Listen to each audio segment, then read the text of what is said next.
SPO জওয়ানের। পশ্চিম থানার সামনে SPO জওয়ান পরিচয় দিয়ে বিরিয়ানি ব্যবসায়ী মারধর করার অভিযোগ।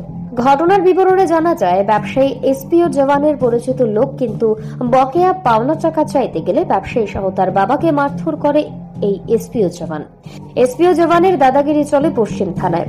ব্যবসায়ীকে দেখে নেয়ার হুমকি দেয় এসপিও জওয়ান। পুলিশ ঘটনার সামাল দিতে ব্যবসায়ী এসপিও জওয়ানকে আটক করে থানায় নিয়ে আসে।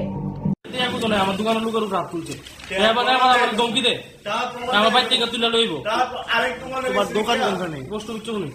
কিসের দোকান? আমার কত টাকা জিনিস নিছিল? দোকানতে মোটামুটি 600 টাকার মতো বাকি আছিল।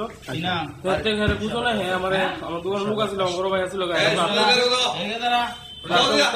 হাত তুলছে। তারপর আমার বাবা আছিল, বাবার উপরে হাত তুলছে। আমার টাকা দিবি, গান তুলছেন টাকা আমার দেওয়া কোনখানে?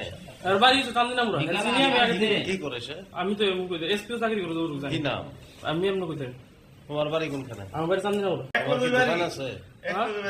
আমার নিজের দোকান আছে। তোমার কি নাম? ব্যুরো রিপোর্ট, পাবলিক নাও।